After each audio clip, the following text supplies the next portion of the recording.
So chapter 6 is about hypothesis testing.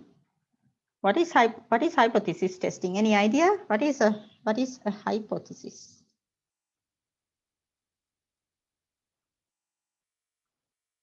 Okay, if you simply think about the word, just ignoring the statistics subject, what is just hypothesis? People usually use this word hypothetically. It is something like this, right? They make comments about things using this word. Prediction about something. Yes, it is prediction about something, but it's not going to be a scientific. If you think about usual hypothesis, we call it a prediction or explanation of an observation. It could be true or false. Yes, that's a good one. We usually call it an educational guess. A guess, or you can say it is a prediction. You guess. Yes, as you said, it can be true, it can be false, right? A hypothesis is a prediction or a guess that you make about something. It's educational guess. That means you are guessing something or predicting something based on some information. So it is educational. As one of you mentioned, it can be true or it can be false. Well, you can test whether it is correct or false. Okay, so that is what we are going to do. In statistics, we use this method to test comments, or as you mentioned, predictions or guesses made on the population based on the sample, and we test whether our hypothesis or our guess is correct or wrong. Okay, so what we do here in statistics is we make educational guesses on certain properties of the population. Usually, as you know now, you now know that the population is usually unreachable. The parameters are unknown. We do not know the exact value for the whole population, but we estimate it using a sample. Okay, so using the sample, we can make predictions or guesses about the population. Maybe it is about the mean, maybe about the proportion, maybe about a standard deviation. We can make some predictions, or we can guess things based on our sample. And then we have to test it and show actually whether it is correct or false. Okay, so usually when we develop or formulate research, you see this word research hypothesis, what we are doing, right? So you have a certain research problem in your mind, and based on that you make a research hypothesis. Okay, say for example, you have a certain idea based on some past experience or things that you have read. You have an idea, a certain idea that based on the experience, a number of years of experience, the radiographers will perform their task well. It's something, a guess that you can make, or a prediction. Okay, so rather than who has doing the radiography work for 1 year, the person who's doing more than 5 years, his work is more effective or more accurate. So you make a guess, something like that. But you can't say it to, or you can't publish it anywhere unless you prove it. Yes, so you have to show with data, and you have to show statistically that your claim, that is your claim, right? Your claim or your hypothesis is correct or whether it is wrong. So in order to do that, what should you do? You have to look at or collect a sample of radiographers and collect the number of years of experience, right? And based on that, you can do some statistical tests, some calculations, and then at a certain confidence or significance level, you say, okay, my claim is correct, or maybe I cannot prove my claim. Okay, so that is what we do under hypothesis testing. So here we are going to look at two things actually. The hypothesis test on mean and hypothesis test on proportion, right? Those are the two main variables or parameters that we are going to look at. You make hypotheses or guesses about the population mean, and then using a sample, you are going to test it and check whether that claim is correct or wrong. The same thing with the proportion. In addition to that, you can do variance, standard deviation, and so on. But here we are only looking at the mean and the proportion. Okay. We do this in two ways. We do it for one sample, and also 2 samples. That means comparison. And then usually for mean, we do multi, right? That means comparing more than 2 means, which is the analysis of variance or ANOVA. Okay. So those are this is the formation of the hypothesis testing. We'll do 1 sample hypothesis test, later the 2 sample hypothesis test, and then we go to ANOVA, which is the mean comparison for more than 2 groups. Okay, so that is the steps or the order that we are going to look at. Now, when we say hypothesis testing, it contains a number of steps, usually about 5 steps. Now, these 5 steps are common for all these situations, 1 sample, 2 sample, or multi-samples. It's going to be the same thing. So therefore, when you understand it in this the beginning part of this chapter, you can apply it again and again, and you will understand it very clearly, right? So hypothesis testing is a topic, usually it's very hard to understand within 1 lesson or 2 lessons. Okay, even after many examples, many practical situations, you'll clearly understand what a hypothesis is. So that is okay. If you do not understand it today clearly what this is about, that's okay, right? Hypothesis testing, it's a kind of a different way of presenting these things. So if you cannot understand 100% today, even after 2 lectures, that's okay. That's the usual situation. Okay, but when you do examples with time, you'll figure it out, and you'll actually get the idea about what hypothesis testing is. Okay, so hypothesis is an educational guess, right? So in hypothesis, we have a claim, right? This claim, now we can do the hypothesis testing in 2 ways. One is the claim, that claim is made by you. You make a claim and you want to prove it. If you are making a claim, you want to show that you are correct, right? Or there can be a claim made by someone else, right? Someone else is making a claim about a certain thing, and because you do not agree with him or her, you want to go against it. Usually, if there is someone else's claim and you want to test it, you are testing it because you don't agree with it, right? If you agree with it, there's nothing to test. But if you are making a claim, then if you want to prove it, okay, that is one thing. And if there is someone else's claim, someone else's report, and you want to show that it is wrong, that is going against it. Okay, so these 2 are the places or types of hypothesis that we will deal with. Now, in this course, I will mainly focus on a claim made by someone else, and you are trying to show whether it is correct or wrong. Okay, so this is the second one, is the one that we are looking at. And when you are doing your own research, you will make a claim, and then you will use a sample and show that your claim is correct. Okay, now here are some examples about claims made by someone. Okay, let's say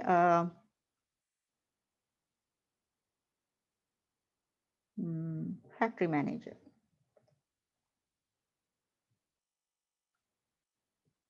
claims that the proportion of defects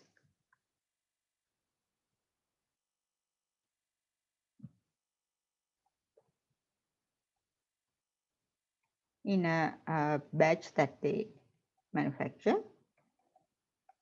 is less than 1%. So this is a very strong claim, right? Less than 1%. Very few items will be defects. So that is the factory manager's claim. Now, who knows whether maybe this person is just bluffing, right? To show that the products manufactured by their factory is very, very good. Now, how do we know whether this is true or false? Is this true or is this false? How do we test it? Now, as statisticians, we usually do not go straight away and agree with someone else's claim. We always tend to test it and show that, okay, whether it is wrong or whether it's okay, right?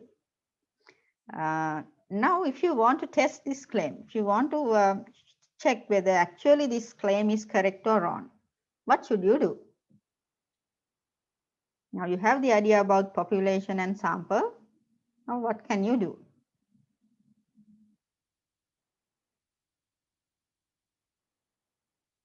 Any idea on how to check this claim?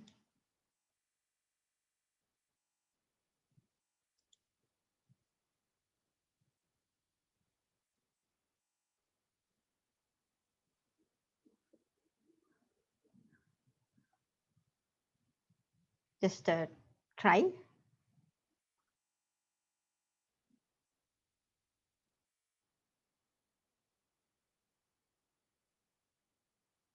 No idea? Okay, so this is about a batch, right? So a batch of items that they manufacture. So you can take, okay, I get one, let's see. Take a sample and check, yes, that's exactly what you are going to do. You take a sample from one of the batches, maybe several batches, you can take several samples. And what do? Okay, so you take 100 items from one batch and count the number of defects. Or let's say 1000 items. Okay. Now, if this person's claim is correct, what should happen? 1%, only 1 per 100. So there should be less than 10 defects, right? In all the samples you take, if you take several samples from several batches, and then if you test the proportion of defects, okay, if you can get satisfactory less than 1% in all these samples, then you can say, okay, yes, this manager's claim is correct, right? Now, this is not a statistical way of doing it, right? If you just select some samples, check the number of defects and get the proportion, maybe 10 samples, all 10 samples less than 10%, then you can't say, you can't say this is the factory manager's claim is correct, right? There is a procedure to do that, and that is the hypothesis testing. So you go with a sample, the variance, the standard deviations, you calculate a certain value using an equation, and then you look at the probability of that, okay, based on the Z score or T score. You check the probability of that occurrence, and based on that, you make the conclusion whether this is true or false, okay? So those are the steps we will be looking at in hypothesis testing. But the idea is this, okay? Here's another example. A teacher reports that the average, let's say English score of her classes are greater than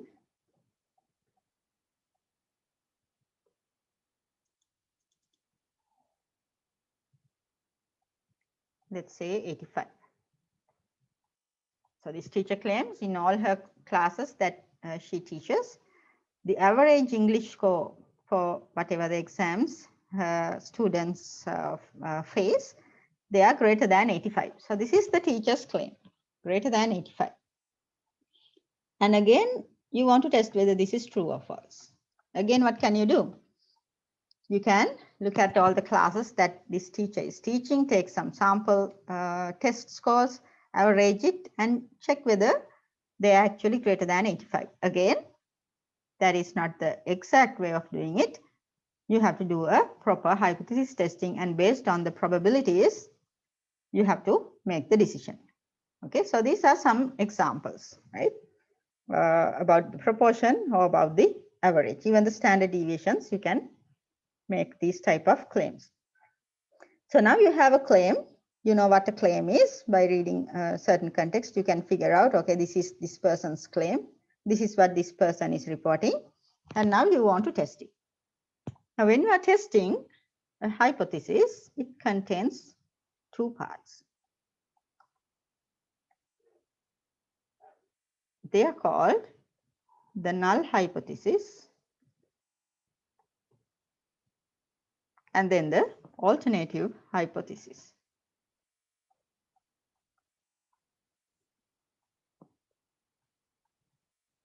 Okay. So this null hypothesis is actually what the claim is about. Okay, so this is the claim. Okay, and the alternative will be the opposite of that claim. So I mentioned that we usually we are considering the second situation. So you have a claim made by someone, you go against it, okay, and you are testing the opposite of it. You want to show that the opposite is correct. Okay, so the claim made by someone else, that goes as the null hypothesis, and the alternative will be the opposite or what you believe. Okay, so null hypothesis is someone else's claim and alternative hypothesis is usually what you believe. That is why you are testing. What you believe is the opposite. Okay, that is why you want to test.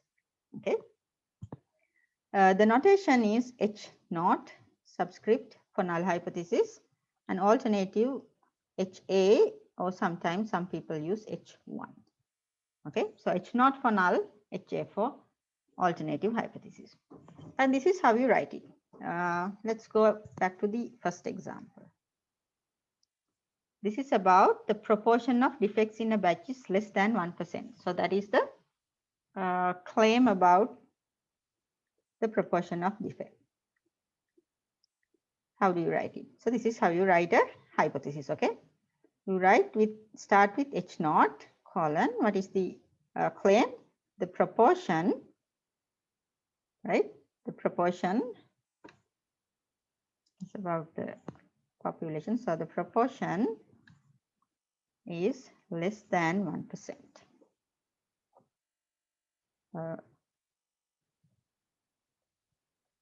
Versus, and what you believe, what the opposite will be, then what is the opposite? Greater than 0.01. So this is how you write a hypothesis. Okay, let's try the next one.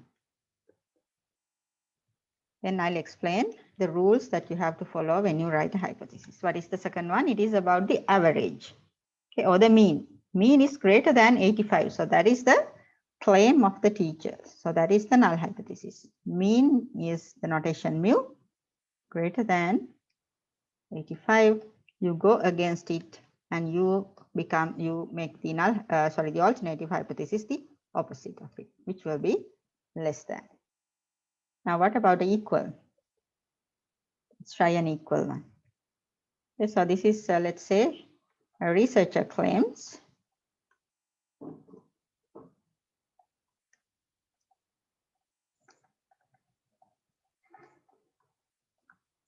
let's say the mean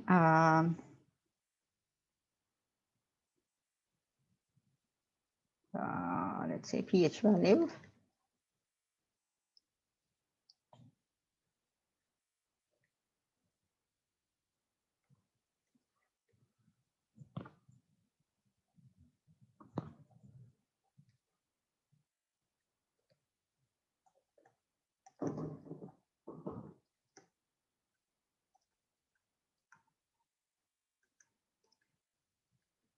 is 7.5.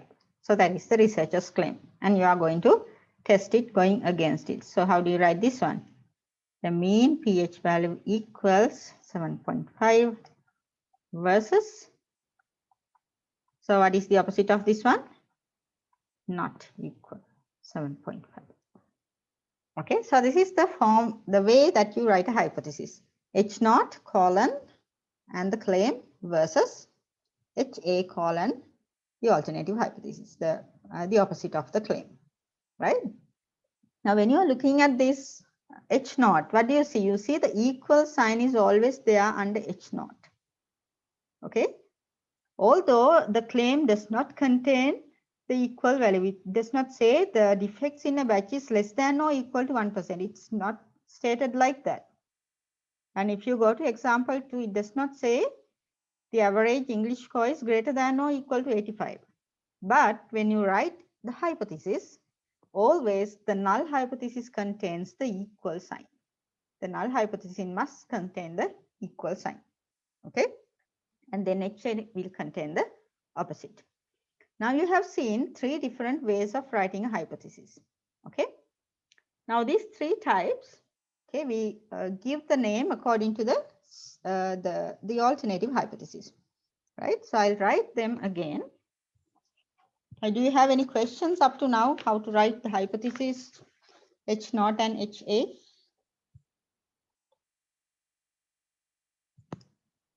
So these are the different types of alternative hypothesis. Now you have seen all 3. Let's note it down.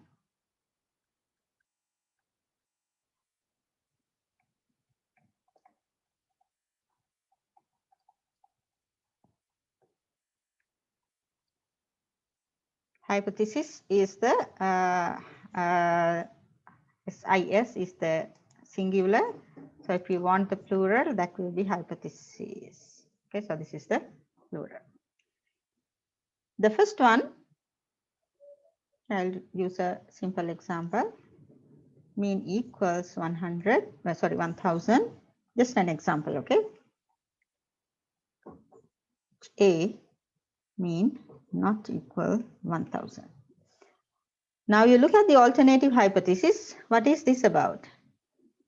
Here's our value you see under H0. But what is the value you see under H0 with the equal sign is 1000.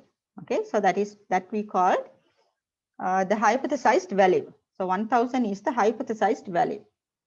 Okay, and what are we testing? We are testing that it is not equal. Okay, this is someone else's claim. We go against it and we want to show that it is not equal to 1000. So where do we see this not equal 1000? It can be either less than or it can be either greater than, both sides, right? So when you say it is not equal, it can be bigger or it can be smaller. So therefore, we are actually testing both sides. You have to test both sides, right? It can be less than or it can be greater than. Both sides we have to check. So therefore, these are called two-sided tests. We test both sides. Okay, so these are called the two-sided tests. Okay. Now comes the next one. Now look at this hypothesis.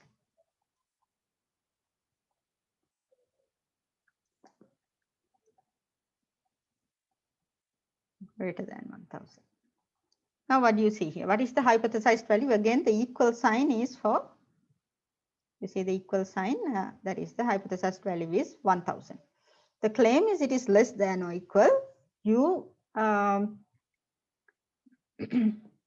you are testing whether it is greater than, right?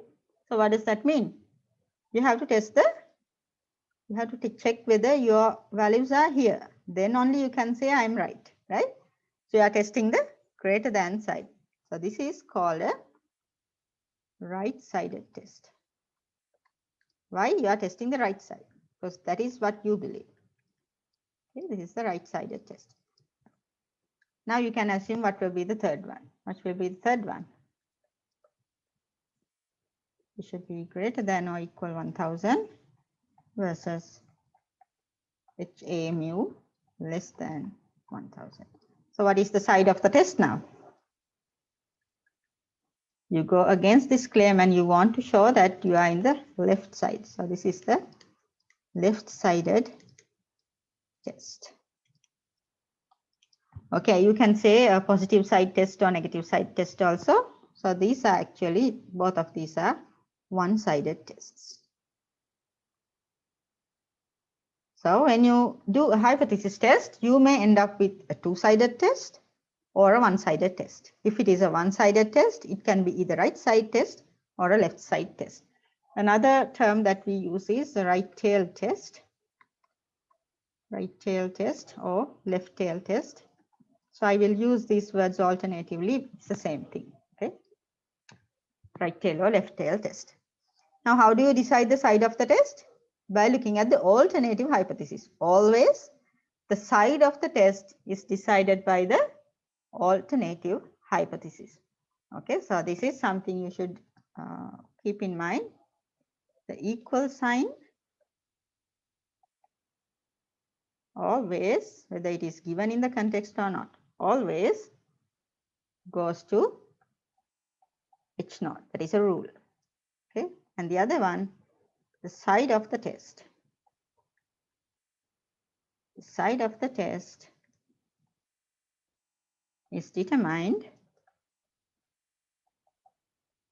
by the alternative hypothesis, HA.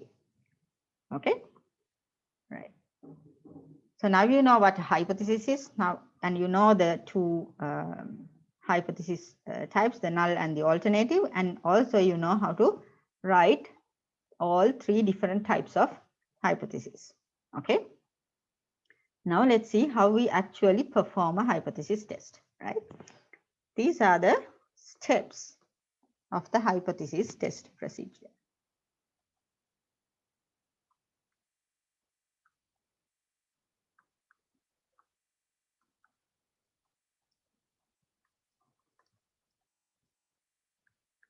Now, for now, just listen to these steps, but when you do examples, you'll actually understand what these steps are doing, okay? The first thing is you have to identify H0 and HA, obviously. Okay? By looking at the claim and the numbers, you have to identify correctly H0 and HA. Now you know how to identify it. There's a claim made by someone else and you are going against it. So that person's claim goes to H0, and its opposite goes to HA. Now, if you are doing a research and you are making a claim and you want to prove it, again, what you want to prove should go to HA. Okay, always remember what you want to prove, what you want to conclude should go to HA. Okay, and then the opposite will go to H0 if that claim is your own claim, right? So now here we are not going to look at that situation. We'll stick with the second one, okay? And then you calculate something called the test statistic. Now this contains a certain equation. The statistic is a number depending on whether it is the mean or the proportion, whether it is one sample, two sample, or many samples, okay? Whether it is a small sample, a large sample, whether sigma known, unknown, depending on that, there are several different equations that you have to use, which is called a test statistic. It is usually a Z-score or a T-score in this context. If you go for variance, it will be chi-square, but we are not going to look at that. Okay, for now, it will be a Z-score, Z-score, or a T-score usually. And if it goes to ANOVA, it will be F distribution, where you will end up with a F-score. Okay, so I'll show them whenever we come to those topics, right? And then after you calculate the test statistic, you have to find something called rejection region,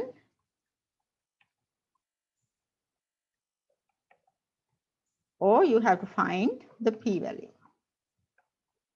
These are two different approaches. You don't have to do both. Sometimes using the p-value is enough. Sometimes you use the rejection region. Okay, so I'll show you how to use both of them.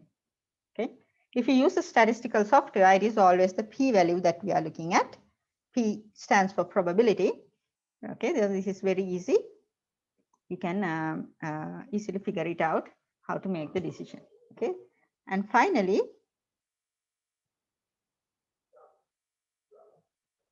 you have to make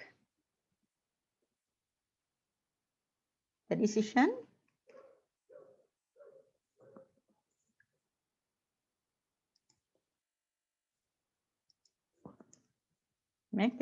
based on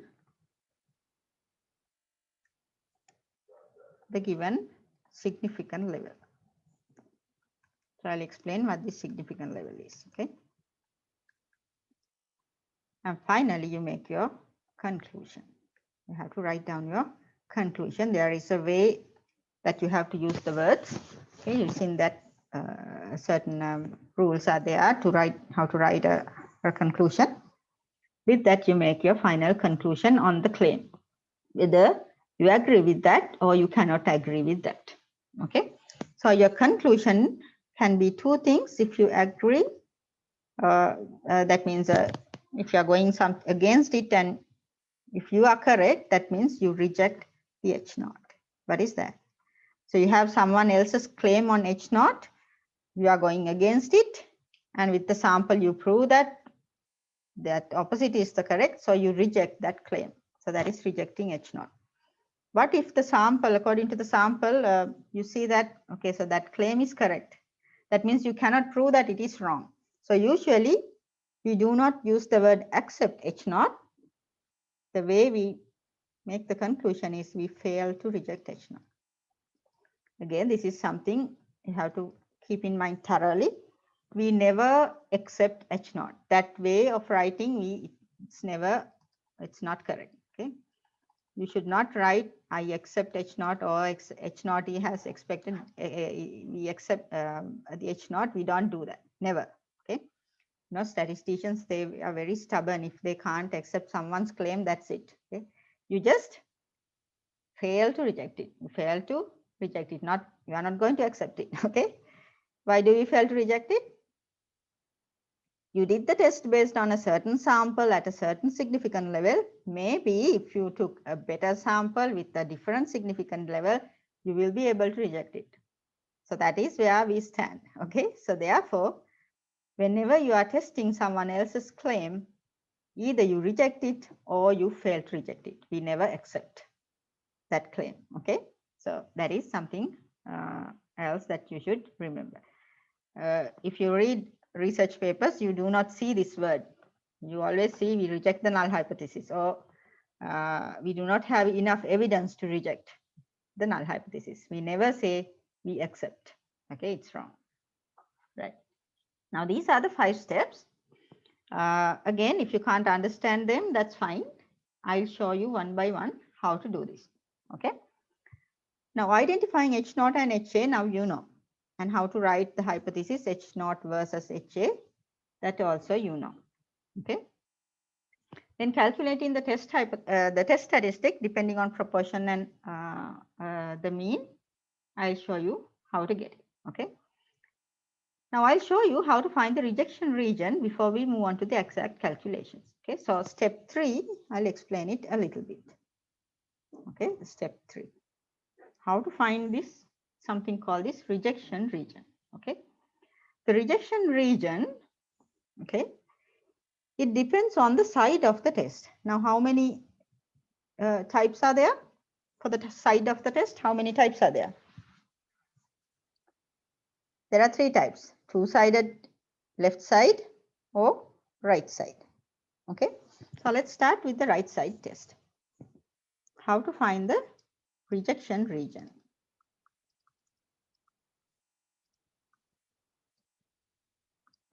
Okay. Now the rejection region, it is based on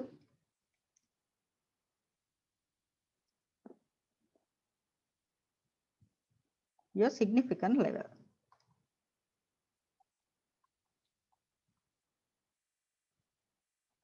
Right. Now you know confidence levels, right? What are the common confidence levels? You have 95% confidence. You can have 90% confidence or 99%. These are the commonly used confidence levels. And if you can remember, if 95% is the confidence, what is the rest? 5%. We call it alpha, right? Alpha is the rest of that, which is the 5%. And this is called the significant level.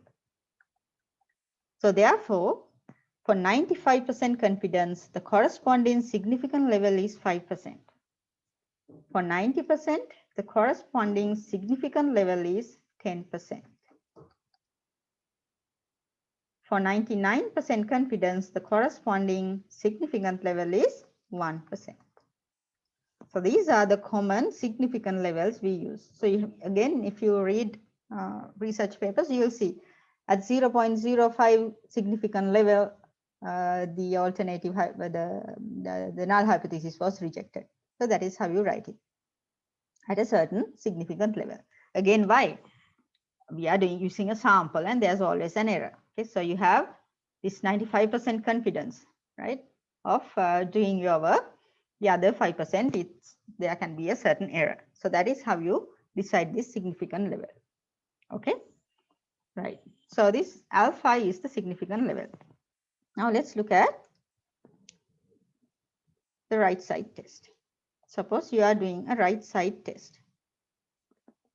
What is a right-sided test? Your alternative hypothesis contains the greater than sign.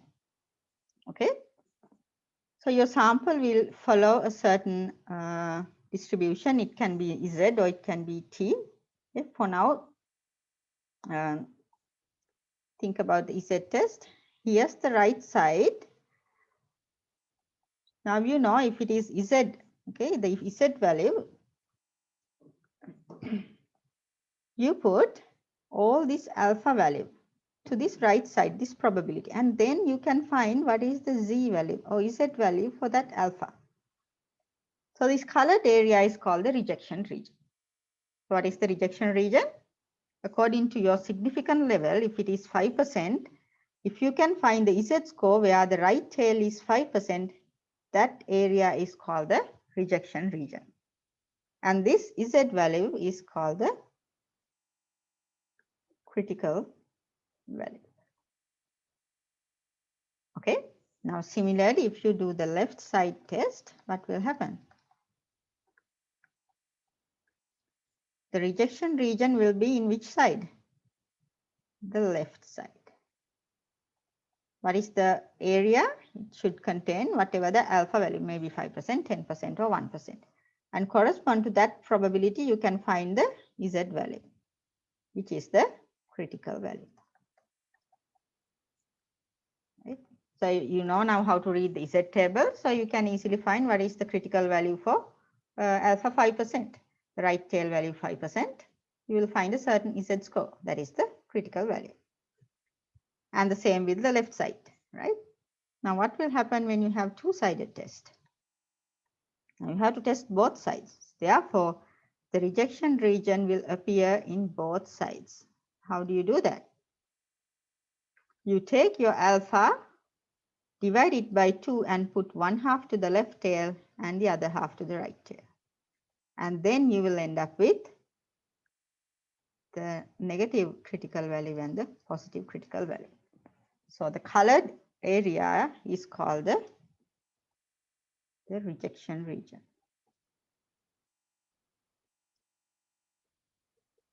Okay, so this colored area in two-sided test, you have two rejection regions, left side and the right side. If you add the two alpha values, you will get alpha divided by 2 plus alpha divided by 2, the total significant level alpha. Okay, is this clear? How do you find the rejection region? Again, when we do examples, we'll do these things again, so you'll understand it, right? So depending on the side of the test, you will find the rejection regions. If it is a right side test, the rejection region will be on the right tail. If it is a left sided test, rejection region will be in the left tail. If it is a two-sided test, you divide the alpha value into 2. Exactly half of it will go to the left tail and the right tail. And this boundary, you can find the Z score correspond to that, whatever the 5%, 10% or 1%. Okay. Well, you already know these values because the significant confidence levels you know, and you can easily find these critical values. Okay. Now, when it is a T score, still the same thing. Instead of the Z, you'll end up with the T value and with the corresponding degrees of freedom. Okay, you will find the critical value for whatever the tail probability. You will get a T score, T value, positive or negative, or both if it is two-sided test, for the corresponding degrees of freedom based on the sample size. Okay. Now, after you find this rejection region, you can make your decision. So how do you make the decision? That is the fourth step.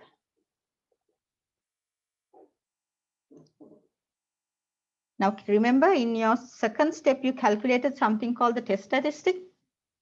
If that test statistic you calculated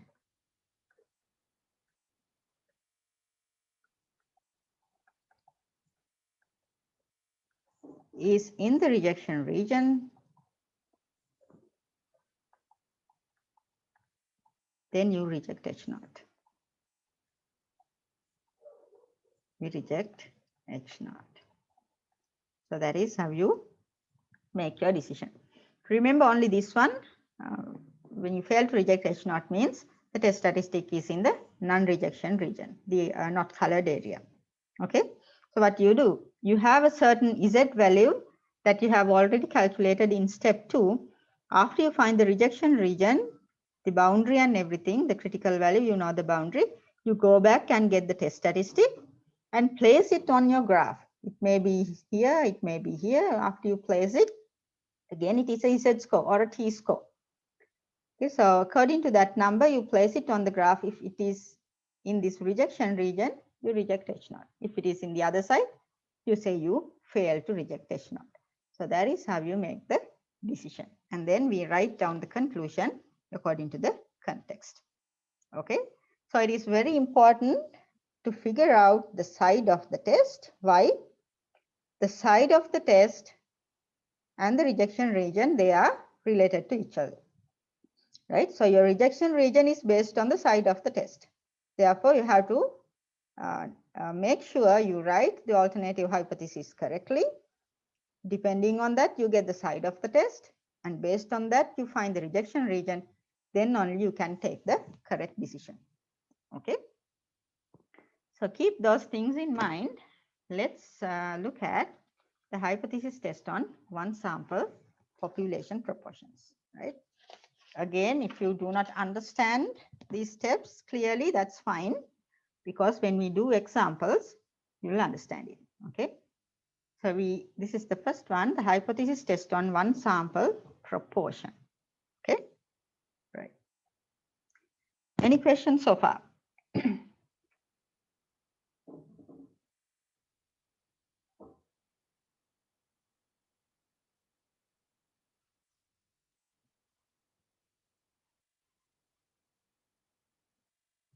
Okay.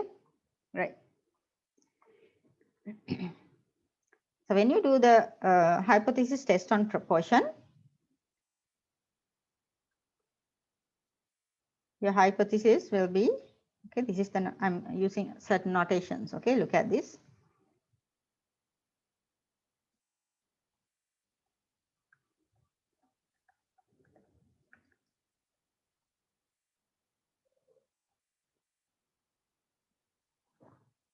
Right.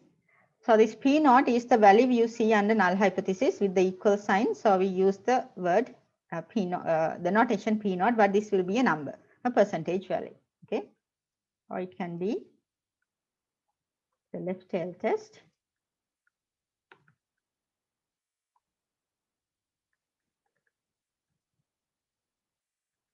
Or the right tail test.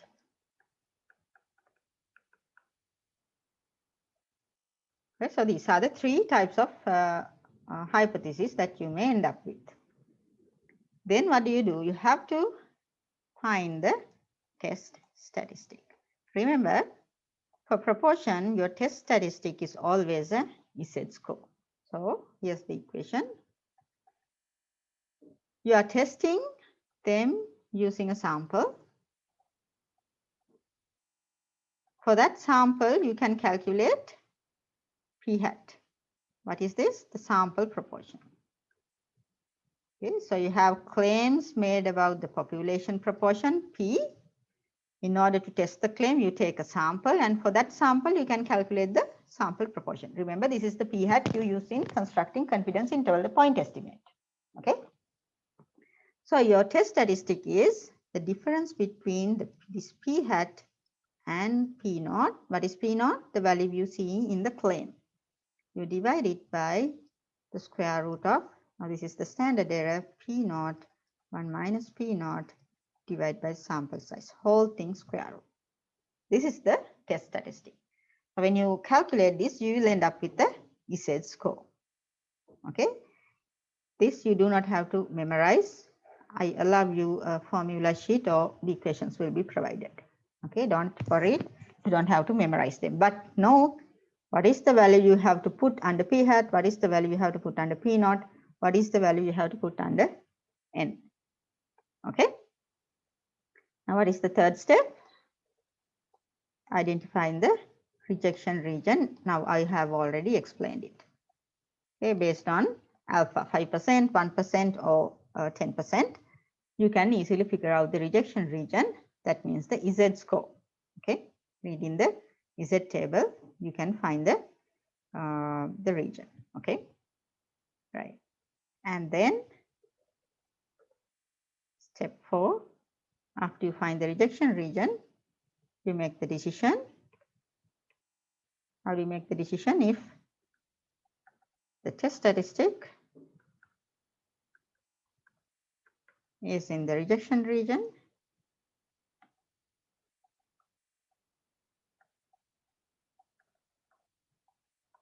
you reject H naught. Okay. Now, there's another approach that you can do this third step. Okay, I'll explain it after we do examples, okay, which is called the p-value approach. Okay, right. For now, let's do an example and see how we can apply this hypothesis testing. Okay. Now read this example carefully. You will need the Z table. Let me open it for you. Okay, read this one until I find the table for you.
Okay.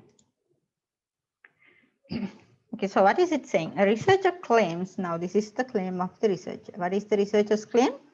The proportion of smoking adults in a town is less than 34%. Okay, so here comes the researcher's claim. So that researcher says the proportion of smoking adults in a certain town is less than 34%. Now you are not going to believe him. What do? You are going to take your own sample and test this claim. In order to do that, you take a sample of 233 adults and there were 96 smokers. Now, based on this sample, can you conclude at 5% significance level that the proportion of smoking adults in this town is greater than 34%? So, which is the opposite? The claim is less than 34%. You are not going to believe it. You want to show that it is greater than 34%. Is that clear? What this hypothesis is testing about? You have someone else's claim. You are not going to agree. So you take a sample and test it, and you want to prove the opposite, which is greater than 34%. If you agree with this 34%, then there's nothing to do as a hypothesis test. You just believe it and go ahead. You do hypothesis test because you do not agree. So you want to show that it is greater than 34%. Okay, right. So let's start with these steps. What is the first step? Step 1, write down the hypothesis. How do you write the hypothesis? You start with this versus HA. Now look at this. How do you identify H0 and HA? H0 is someone else's claim. HA is what you want to conclude, or the opposite of H0. What is H0? The proportion of smoking adults is less than 34%. And what is the rule? Equal sign always goes to the alternative hypothesis. Okay, so here's our null hypothesis, the claim. Proportion is less than or equal to 0.34. So what is our alternative? P greater than 0.34. Soon after you write your hypothesis, write down what side of test is this. What is the side of the test? Tell me, what is the side of the test?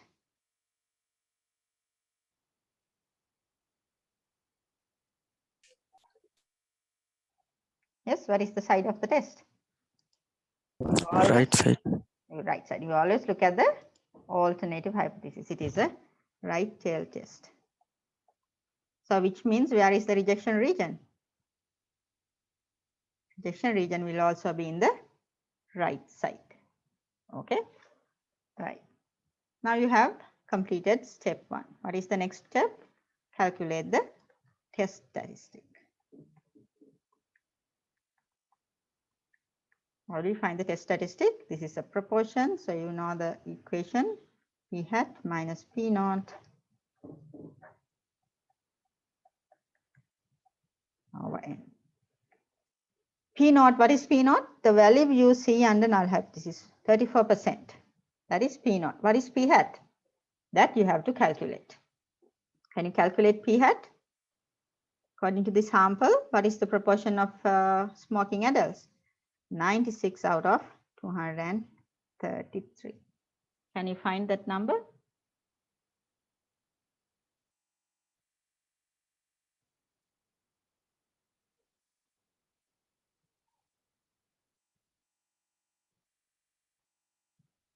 Just tell me, what is P hat?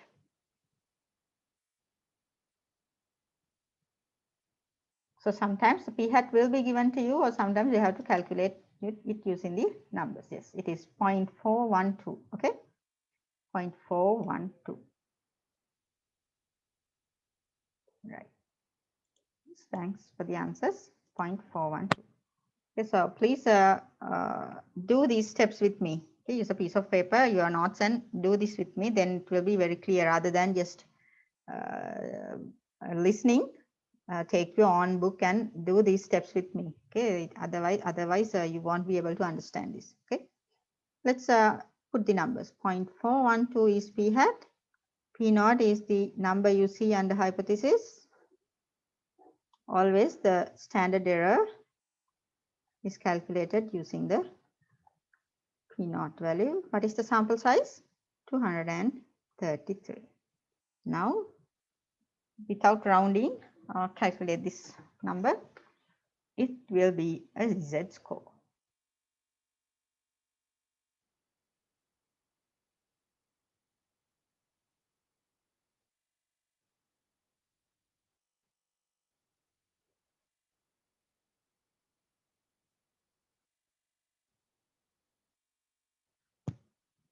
Calculate this test statistic value Z.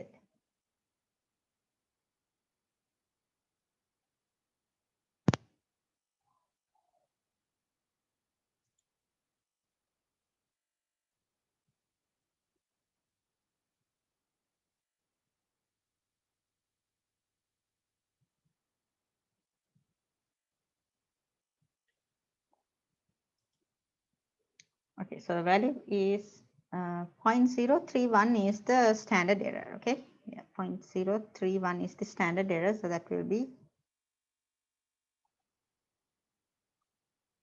and then you have to find the test statistic.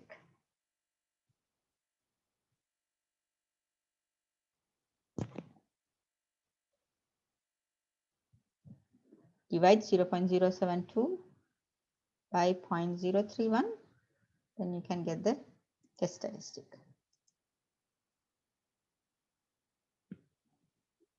Yes, Anuja, that's correct, 2.32. So I'll wait until others will also calculate it. Tell me whether this is correct, 2.32. Yes, madam. Okay. So it is 2.32. So please do the work, do these calculations, otherwise you'll feel sleep. Okay. So here's the test statistic. Now forget it for a while. Why? We need the rejection region. Okay. So let's find the rejection region. What do you know? What do you need to find the rejection region? You need two things. You need side of the test and the significance level. What is the significance level given in the context? You have to conclude at 5% significance level. 5% significance level. That means your alpha is 5% or 0.05. What is the side of the test? This is a right side test. Okay, so let's draw the rejection region. This is Z score, so it is a standard normal distribution. Rejection region will be in the right side. This area should be what? 5%. Now you have to find the Z score, the critical value, this boundary for this rejection region. Can you find it? I'll show you the graph.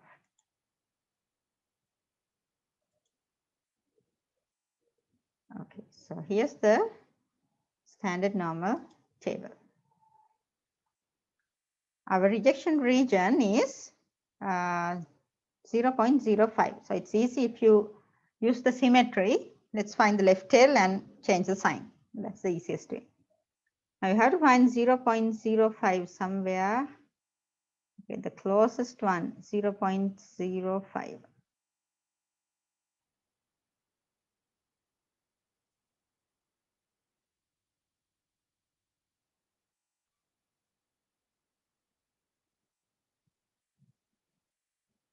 Yes? Which one is the closest? See, 0.0505, 0.04947. The deviation is 6 here, so you can go for this one. What is the Z score? 1.64. Okay? The area to the left is 0.05. Z score is 1.64. Okay? Now,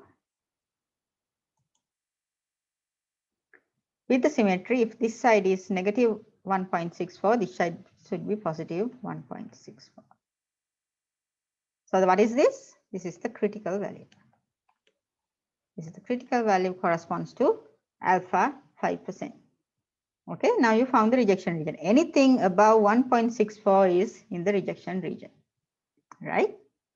Now we move on to the next step. What is this? The fourth step? You have to make the decision. How do you make the decision?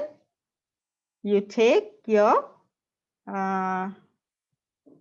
test statistic. Go back to step 3, step 2 and take your test statistic, 2.32. Now where is it? Is it to the right or to the left of this critical value? Where is 2.32 in this graph? Yes, Right side. so it should be somewhere here, right? 2.32. So where is it? It is in the rejection region, right? So what do you see? The test statistic is in the rejection region. What does that mean?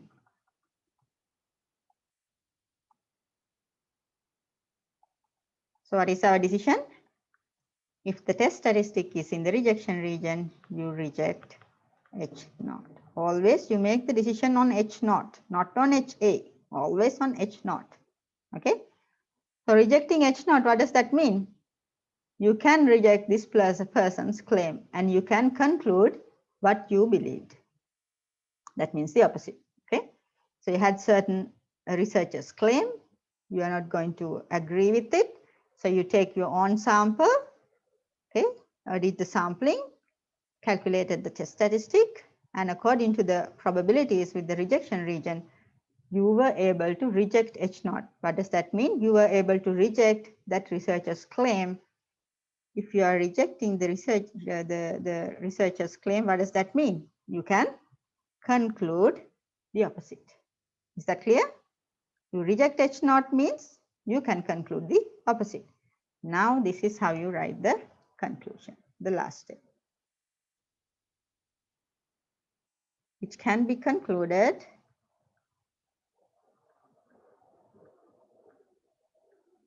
at 5% significant level that the proportion of smoking adults in the town, what are you concluding now? You reject the claim, so you can conclude what you believe. What do you believe? You believe that it is greater than 34%.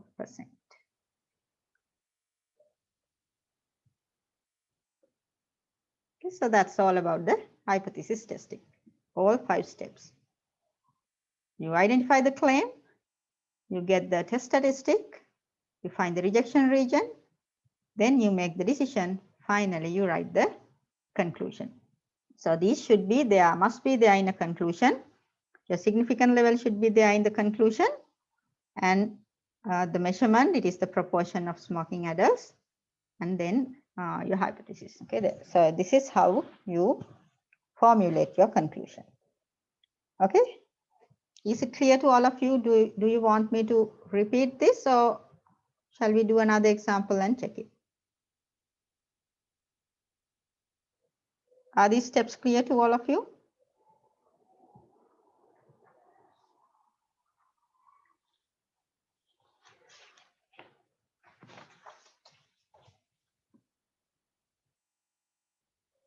Okay, then let's move on to the next example. Again, you have a claim.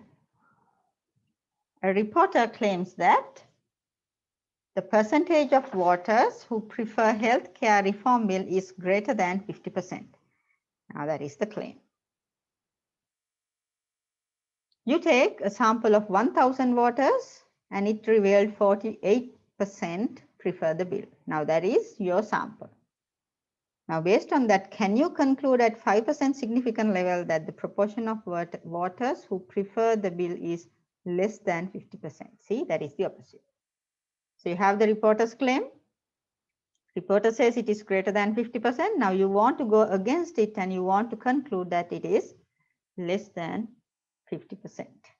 Shall we do it? All the steps, right? First steps, write down the hypothesis.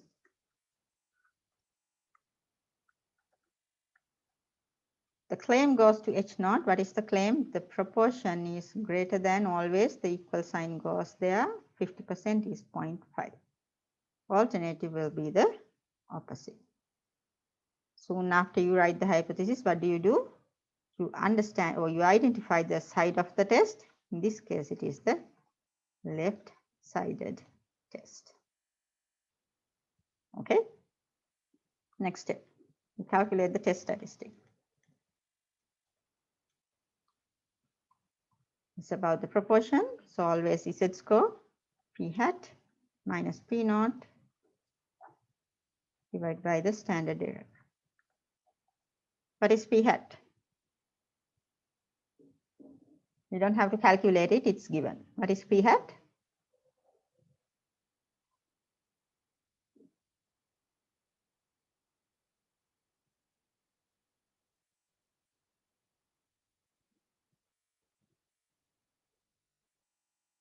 Yes, what is P hat? What is the proportion for the sample?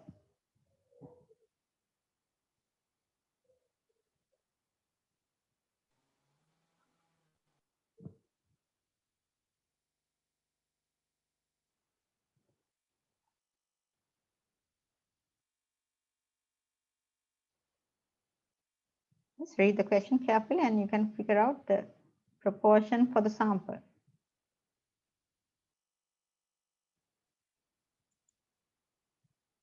Okay, so it is 48%. See, it says a poll of 1,000 registered voters reveals that 48% of the voters prefer the bill. So that is the P hat, 48.0.48 minus what is P naught, the value you see in the claim, the null hypothesis, and then you find the standard error. Sample size is 1,000. Okay, so please do the calculation and tell me what is the Z score.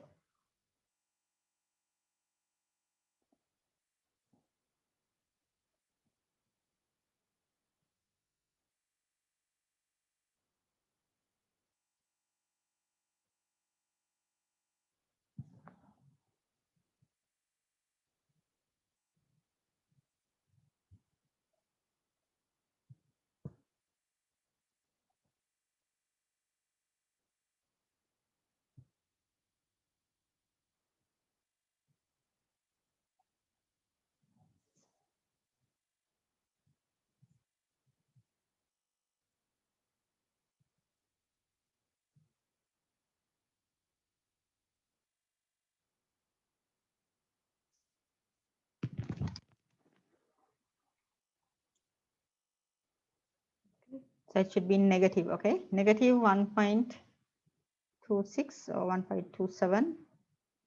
Any other answers? Negative 1.265.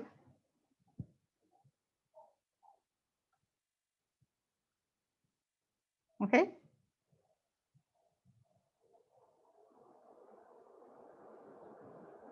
Can all of you get that number?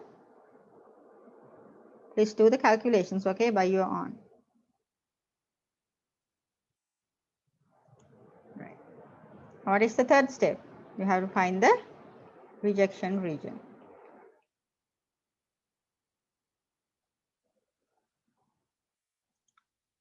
Okay. Yes, thanks for the answer. So how do you find the rejection region? Based on the alpha value. Again, it is 5%, like the previous one, 5%. Now you have the left tail test. So your rejection region will be in the left tail. What is this area? Alpha, 5%, 0.05. We already found this is negative 1.64. From the Z table, we already found it. The previous example was also alpha 5%. Okay, now what do you do next? Go back and get the test statistic.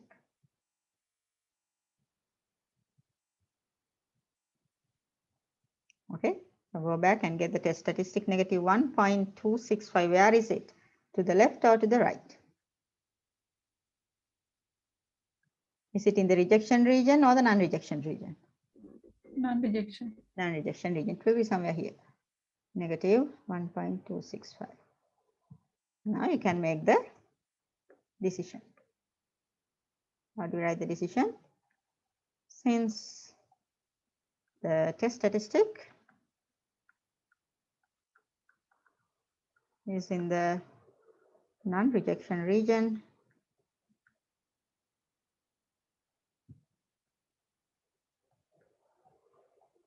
what do? We fail to reject H0. Do you write you accept H0? Never, right? Either you reject H0 or you fail to reject H0. So this case, so this research reporters claim we can't reject it. Okay, according to the sample we took at 5% alpha, we were not able to reject it. So how do you write the conclusion? So this is how you have to formulate the wording. We do not have enough evidence to conclude what we wanted. That is how you make it. Okay? You don't say at 5% alpha we accept that the proportion of voters who approve the bill is greater than. You don't do it like that. We always write the conclusion on our alternative hypothesis. Okay, so this is how you write it. We do not have enough evidence to conclude. Previous one we concluded. We reject H0, so we could conclude HA. Now this time we do not have enough evidence to conclude it. To conclude that the proportion of voters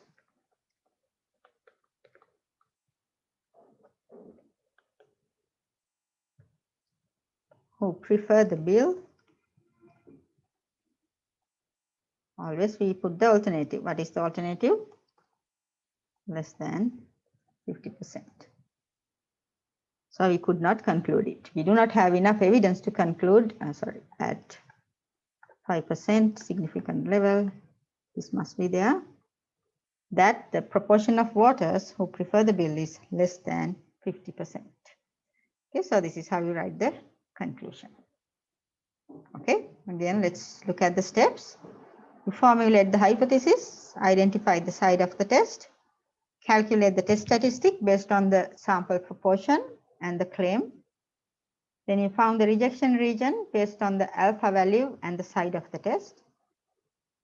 Then you use the test statistic to make the decision whether in the rejection region or not.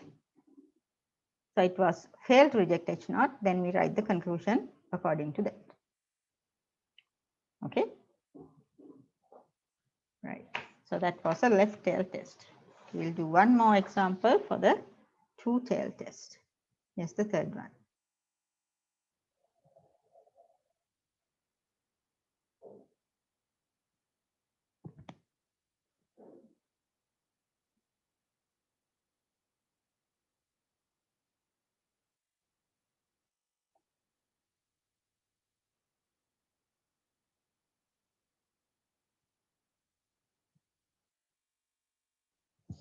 Okay, so what is the claim? The proportion of male workers in his company is 0.65. It's not greater than, it's not less than, it is 0.65. So that is the manager's claim.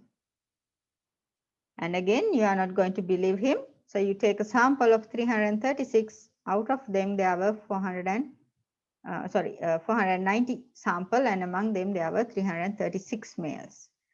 At 1% significant level, now your alpha is 1%. Can you conclude that the proportion of male workers, it differs from 65%? What is differ? That means not equal, different, right?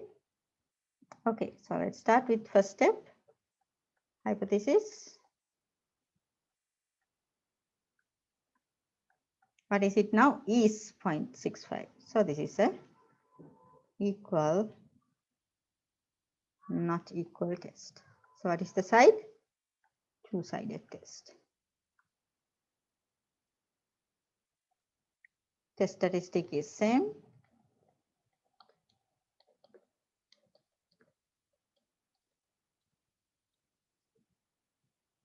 P hat minus P naught. So now you know how to find the numbers. Please do the calculation and tell me the value.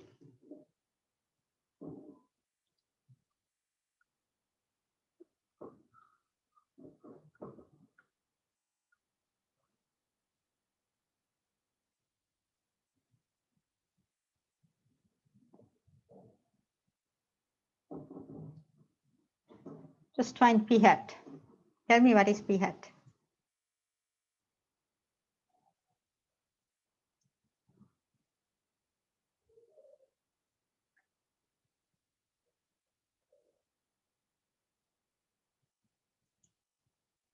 It's 0.685. So let's use 0.68.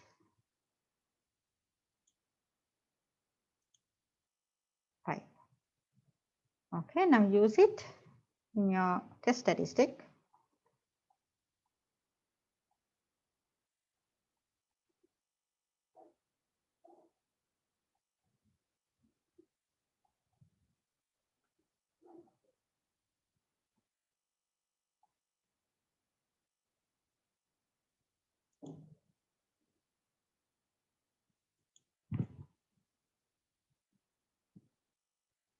better to go for 0.686 because it's 6857.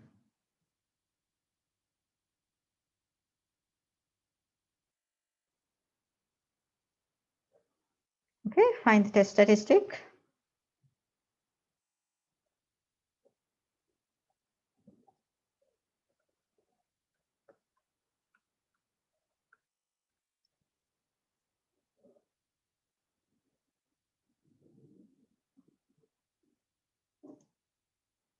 Okay, so I have the answer 1.627. Any other answers?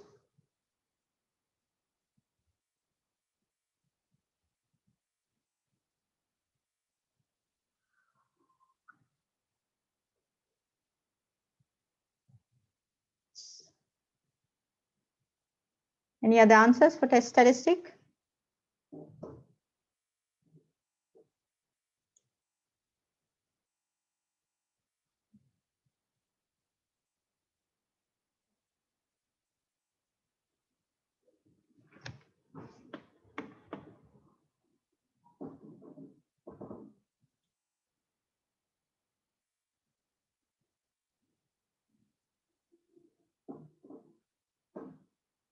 Uh, 1.3953.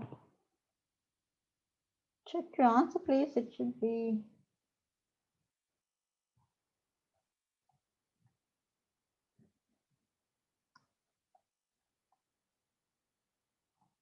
Another different one, 1.714. Which one is the correct one? You may have rounding errors, but I have is 1.67. Yes. Okay, so let's go with 1.67, right? Now, where's the rejection region? This is a two-sided test. So you have rejection regions on both tails, right? You have the rejection region on both tails. What is the alpha? 1%. Alpha is 1%, 0.01. Since it is two-sided test, you have to divide this by 2, which is 0.005. So each tail will contain 0.005. Okay. Is it clear why we divide it by 2? Because it's a two-sided test. So alpha 1% should be divided by 2 and put the two halves to left tail and the right tail. Now you have to find the boundary. This is like 99% confidence interval boundary. Can you remember it? Anyway, let's try to find it.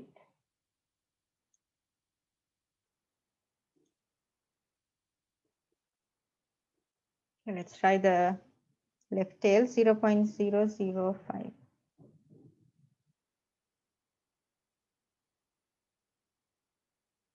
See, it's already there. We found it last time. Maybe 2.54.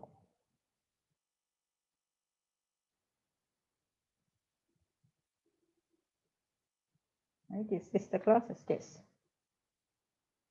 Negative 2.54. So that is the boundary. Negative 2.54 and positive by symmetry 2.54. So anything beyond these values will be the rejection region. Now we are in the very last steps. What is the decision? You go back and get the test statistic, which is 1.67. Where is it? There is 1.67. Yes, usually with the p-value, do not round it up until you get the final answer, right? Do not round it up until you get the final answer, because this is a Z score. You have to round it up to 2 decimal places in order to get the Z score. Therefore, at least we usually go for 4 decimal places. Now, in this case, I used only 3. 3 or 4 is better, okay? 3 or 4 is better. Otherwise, you get rounding errors, okay? And these calculations do not, although I wrote this 0.036 divided by 0.0215, without rounding them, if you use the calculator straight away with the parentheses, single calculation, that is the best thing to do. Okay, and then final answer, round it up to 2 decimal places, this 1.67. Okay, so it's always good to have with the proportions 3 or 4 decimal places is best for p hat. Okay, right. Now 1.67, where is it? Somewhere here, right? Excuse me a minute. Yes. 2.54 or 2.57 is more suitable. I think that's 5, yeah 7 with the 99% p close, and very for close. oh yes. Hold on. Let's go back. 2.5. Oh yes. Oh yes. I was mistaken with another example. Right? Okay, yeah. This one or this one, right? The will be the candidate. Sorry about that. Yes, it should be 2.57. Yes, thanks. So let's correct it. 2.57 is better. Yes. Okay, thanks. Okay, let's go with that. Okay. Anyway, we have the conclusion. What is the decision first? Again, the test statistic is in the non-rejection region. I'm using a lot of short forms. That's okay. Okay, if you go for 2.58 to in this one, the rejection region, because you won't get the exact number. Actually, we go for the average of 2.57 and 2.58. If you can remember how we got the confidence level, for 99%, we use 2.575. That is the average of 2.57 and 2.58, because they have the similar deviation. Okay, in this one, it's okay if you use 2.58 or 2.57, because it's not going to change the answer. Usually, that's fine. Okay, if you use 2.58, that's also okay. It's not wrong. Okay. Test statistic is in the non-rejection region. Again, we fail to reject H naught.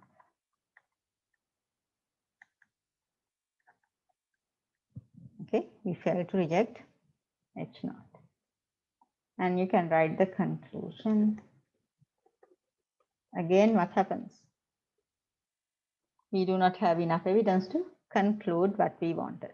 What do we want? Well, we wanted to say that the proportion is not equal to 0.65. We wanted to, our idea is that it is not equal. Okay, the manager's claim is equal and we wanted to go against it. We wanted to show that it is not equal, but according to this sample, we can't do it. So how do you write? We do not have enough evidence to conclude it.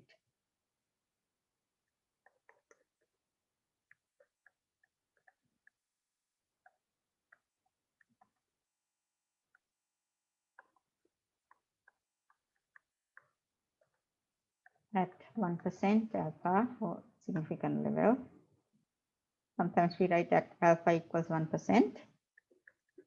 That the proportion of male workers is not equal to 65%.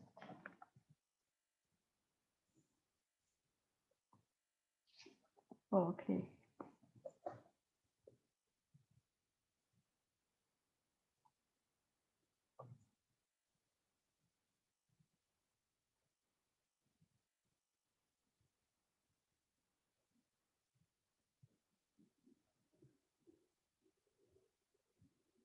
Right? So that is about the proportion. Now you have the idea about the hypothesis testing, all the steps, how you make the decision and writing the conclusion. Okay. So these are about the proportions. Right? Do you have any questions about these steps, calculations? I think it's clear. Right? Now we move on to the hypothesis test on population mean. Since now you are familiar with the steps, we can go very quickly. Okay, only thing is similar to the confidence interval, we have 3 cases. Why? Sigma known, sigma unknown, sample size large, sample size small.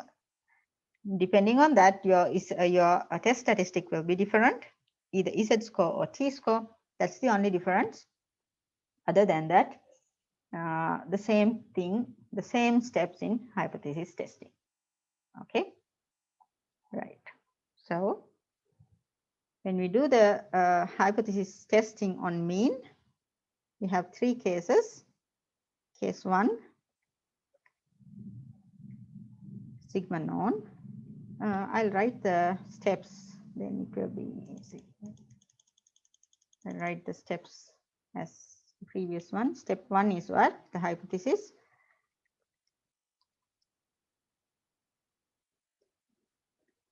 This is the two-sided one. What is mu naught? That is the value you see under the claim.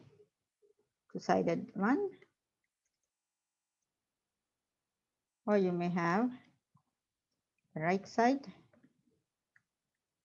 Why are we using the symbol mu now? Because we are doing the hypothesis test about average or mean. Right tail or right side test. And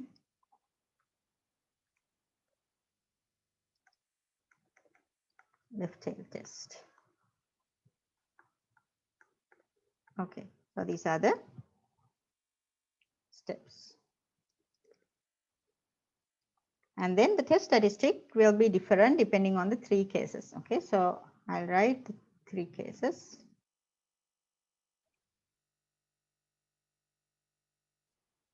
Case 1,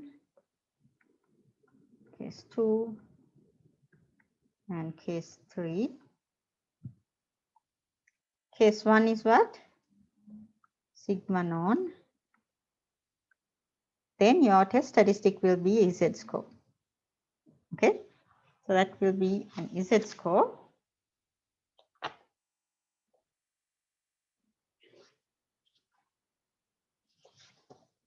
Which will be X bar, that is the sample average, mu naught divided by sigma over square root of n. What is case 2? Sigma unknown, n large. Still you can go for Z. Instead of sigma you have S. But the case 3 is where you have small sample sizes, where you have to go for T test. Then you'll end up with the T score. Same equation as case 2 with degrees of freedom n-1. Okay. So according to your case, you have to pick the correct test statistic. And then the rejection region is again same. Since you know the Z rejection region now, we'll go for the T region. Okay. If it is two-sided, let's start with the right tail test. According to the alpha, this will be the T score for the degrees of freedom n-1. If it is a left tail test, you'll have whole alpha to the left tail.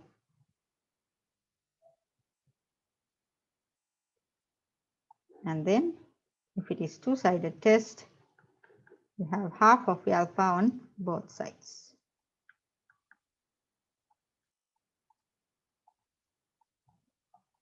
Negative and the positive value, because it is symmetric, right?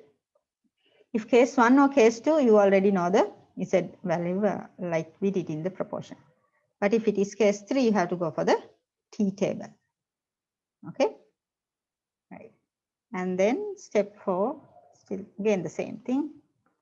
If the test statistic is in the rejection region,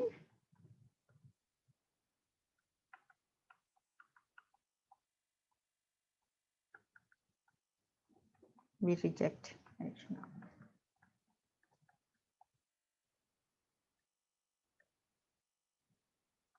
And then you write the conclusion as we did in the previous case. Okay, right. So since these are the same steps, only the notations are different. The equation is in step 2 is different, that's all. Okay, here we go with the first example. The factory manager claims that the average weekly working hours, see now it is the average. Average weekly working hours per worker is less than 40. That is the manager's claim. Now let's see what we have to conclude. Can you conclude at 10% alpha, 10% significant level, that the average weekly working hours exceed 40 using a sample of 30 workers with sample mean 46 and sample standard deviation 9? Okay. The first thing, let's write the hypothesis. Shall we make this a little bit bigger so to reduce the, let's make it 35, okay? To avoid any conflicts. So let's say, what is the claim? Manager's claim is average weekly working hours is less than. Now the mean is less than or equal 40 and we want to conclude that it exceeds 40, which is a right tail test. Okay. Now what is the test statistic? Do we know sigma? What you have is the sample standard deviation. We have x bar 46 and s 9. So we do not know sigma. Now we move on to the sample size. Sample size is 35. Okay, so this is bigger than 30. Usually 30 or 25 is okay. So that's why I use 35 just in case you have any conflicts, because 30 is the exact cutoff. Okay. 35 is, it's okay, large enough. So we can go for case 2. Right. So we have the Z's test statistic.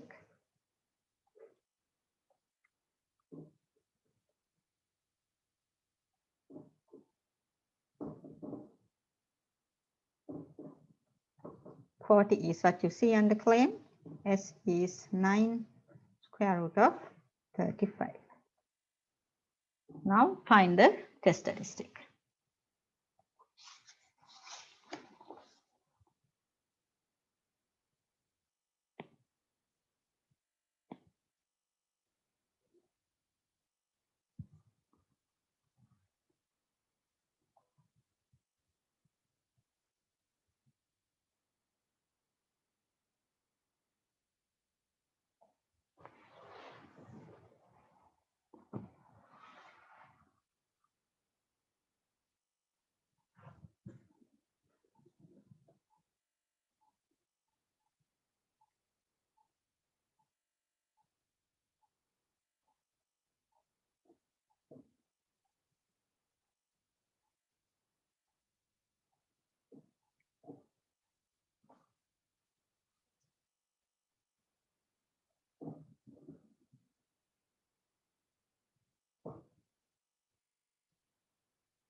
Okay, so it will be 3.944.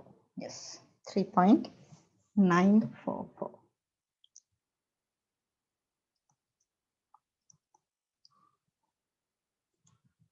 Yes, okay. Now you have the answer. What is the next step? The rejection region.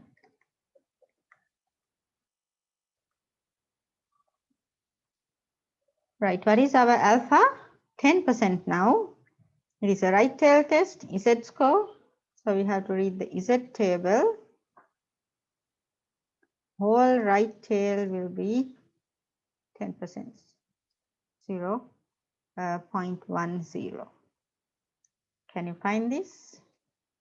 Okay, again, use the left tail 0.10 and we'll use the positive sign.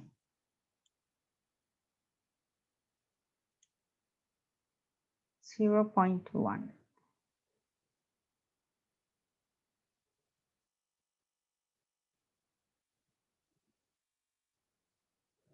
So what are the closest values? This one and this one. 0.10027 and 0.09853. Which one should we go? We should go for 1.28, right? 1.28. Right. If you use even 1.29, your answer will not be different. So that will be fine.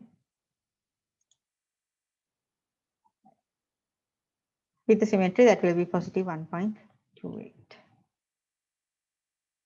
Okay. Now let's go back and get the test statistic and place it on this graph. 3.9 is obviously somewhere over here in the rejection region. So what is the decision? You reject. Now I'm not going to write everything. You know how to write it now. Reject H naught Y. The test statistic is in the rejection region, so you reject H naught. Let's write the conclusion. We can conclude, or it can be concluded. We can conclude at 10% significant level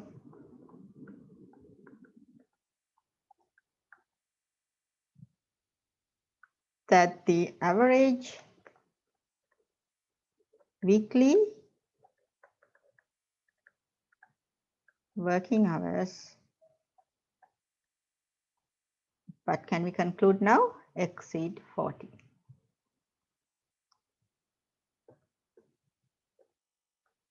Okay, so we reject H naught. We rejected H naught, so we can conclude that the working hours exceed 40 hours. Is this clear to all of you, the steps and everything now?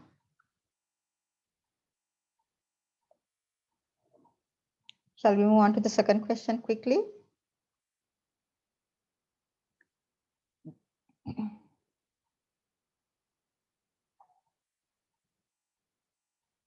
A jailer claims that the mean age of prison population at a certain facility is greater than 26 years. Now that is the claim of the jailer.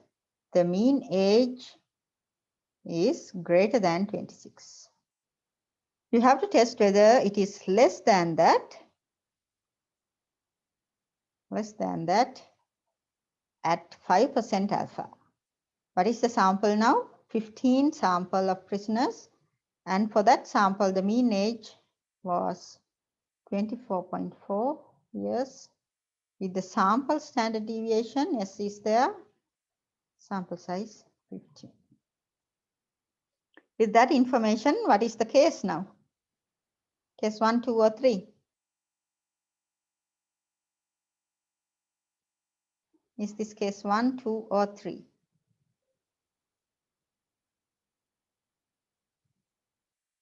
This will be the third case. Sample size small, sigma unknown. So this is case 3. Okay, so with that, let's move on to the hypothesis testing. H naught versus HA. The claim is that the mean age is greater than, so I have to put the equal sign also. The opposite will be less. So this is going to be a left tail test. What is the test statistic? Now it is a t-score. Why? Because it's the third case. Equation is same, but you'll end up with a t-score. What is x bar? It is given 24.4. What is mu naught? What you see under the hypothesis, which is 26. Sample standard deviation 9.2 divided by the sample size square root of 15. Okay, so find this test statistic. For this, you'll get degrees of freedom. What is the degrees of freedom? 15 minus 1, 14.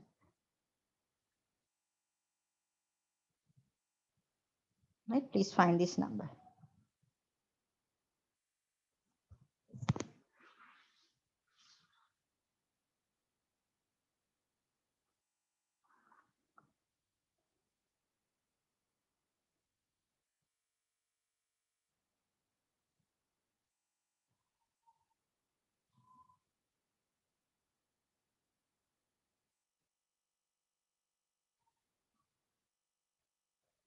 Yes, what is the test statistic?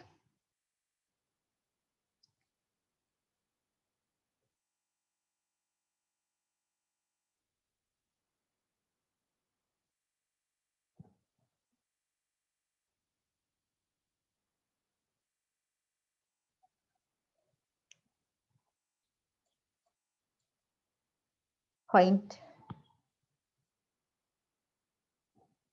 673.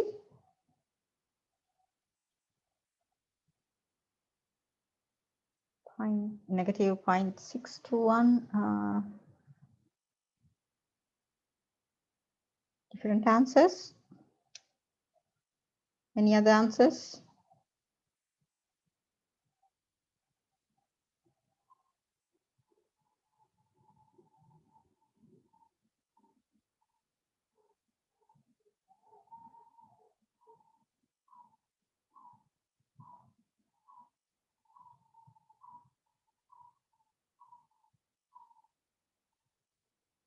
Should be negative 0.6735, right? 6736, yes.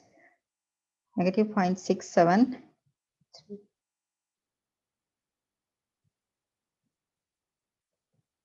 That will be enough. Okay. Now let's find the rejection region. Now this is the T score. So you have to read the T table. Like we did in the confidence interval. I'll show you the T table. I hope I have it. Not here.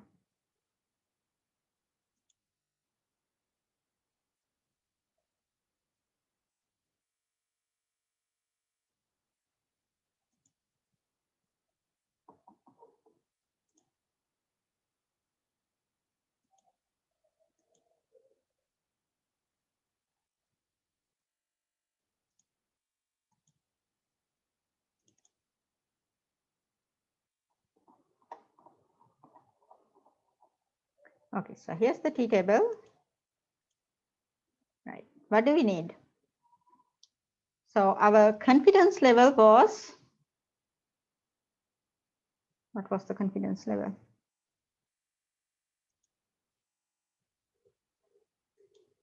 95%.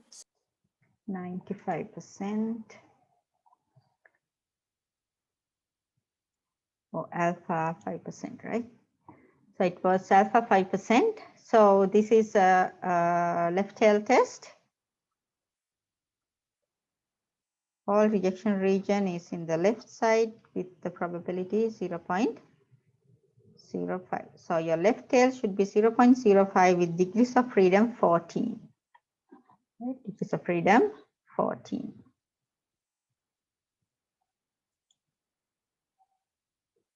And this one, okay.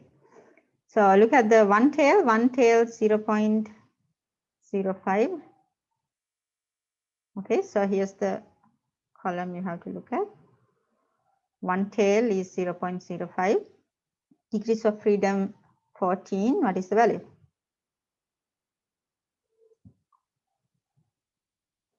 1.761. Okay. One tail, your left tail is 5%. See, 0.05. Degrees of freedom 14. So that column and that row you get 1.761. Okay, so let's use, since this is the left tail, you have to put the negative sign, 1.761.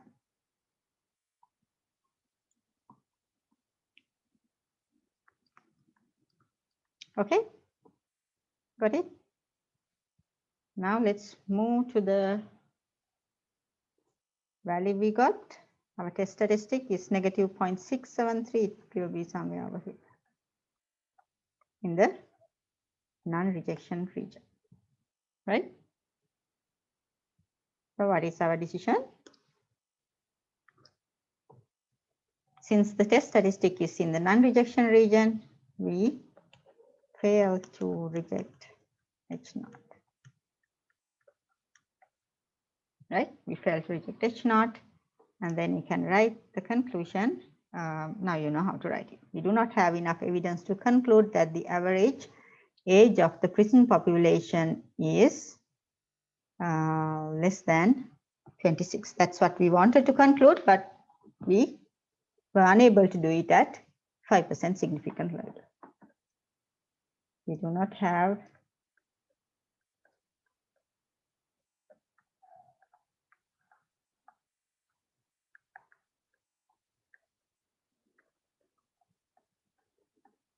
conclude that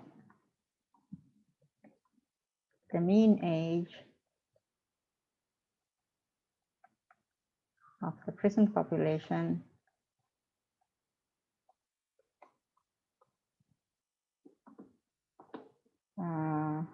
is less than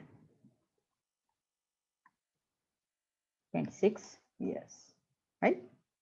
So that's the conclusion. Okay, so it is 4 o'clock, so we don't have time to do the third one. So I'll leave it as an example. Do it as an exercise. It's going to be the two-sided test. Okay, according to the case, you know now how to do it. Find the rejection region. You have to use the T table. Okay, the T table is available in your LMS with the chapter 5. So use it and try to do part 3.